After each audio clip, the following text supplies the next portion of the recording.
Bonjour les cinquièmes. Dans cette vidéo, nous allons discuter les quadrilatères. Donc, comme la leçon l'indiquait, le préfixe quadri veut dire 4. Donc, les quadrilatères, c'est n'importe quelle figure géométrique qui a 4 côtés. Ici, j'ai dessiné un quadrilatère quelconque. Il y a des quadrilatères qui ont des caractéristiques spécifiques et qu'on les nomme de noms spécifiques. Par exemple, le carré. Okay. Le carré est un quadrilatère qui a 4 côtés congrus, même longueur, 2 paires de côtés parallèles, ces deux sont parallèles, ces deux côtés sont parallèles, ainsi que 4 angles droits. Si j'enlève un de ces caractéristiques-là et j'élonge ces deux côtés, pour faire un quadrilatère qui a aussi 4 angles droits, 2 paires de côtés parallèles, mais maintenant on a 2 paires de côtés congrus. Ces deux côtés sont la même longueur et ces deux côtés sont de la même longueur. Dans ce cas-là, nous avons un rectangle. Note bien qu'un carré est aussi un rectangle, parce que pour satisfaire les caractéristiques des rectangles, tu as besoin d'avoir 2 paires de côtés congrus. Est-ce que tu as 2 paires de côtés congrus ici? Oui. Ça, c'est 2 paires de côtés congrus. Une paire de côtés congrus et l'autre paire. Donc, tous les carrés sont des rectangles. Maintenant, si je vais passer à la prochaine. Je vais prendre le carré et je vais enlever un de ses caractéristiques, les angles droits. Je dessine une figure qui a 2 paires, ou qui a 4 côtés congrus comme le carré, et 2 paires de côtés parallèles comme le carré, mais pas d'angle droit. Dans ce cas-là, nous avons un diamant. Ou on appelle ça des fois un losange.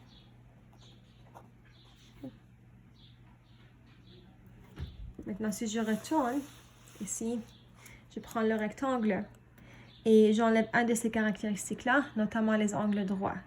Donc, j'ai seulement 2 paires de côtés congrus et 2 paires de côtés parallèles, pas des angles droits. Dans ce cas-là, c'est un parallélogramme. Parallélogramme. Je peux créer aussi un parallélogramme en prenant le losange et en élongeant ces deux côtés. Alors, si le losange a seulement 2 paires de côtés congrus et non pas 4 côtés congrus, dans ce cas-là, ce serait un parallélogramme. Je continue maintenant, je prends mon losange et là, je vais élonger le côté en bas ici pour faire un quadrilatère qui a une paire de côtés congrus. Alors ici, ce côté-là est congru à ce côté-là et seulement une paire de côtés parallèles. Dans ce cas-là, je crée ce qu'on appelle un trapézoïde.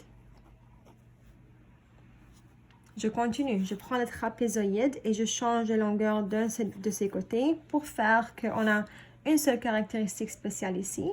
Ces deux côtés ne sont pas les mêmes, alors ça c'est différent que ça. Là, j'ai seulement une paire de côtés parallèles. Dans ce cas-là, j'ai simplement un trapèze. Donc, on peut dire que tous les trapézoïdes sont des trapèzes aussi, parce que un trapèze a la caractéristique qu'il a un paire de côtés parallèles. Ça, c'est la même caractéristique que le trapézoïde a. Alors, j'espère que cette vidéo vous a aidé. Et si vous avez une question, n'oubliez pas de demander votre enseignant, enseignante ou votre parent ou tuteur. Au revoir.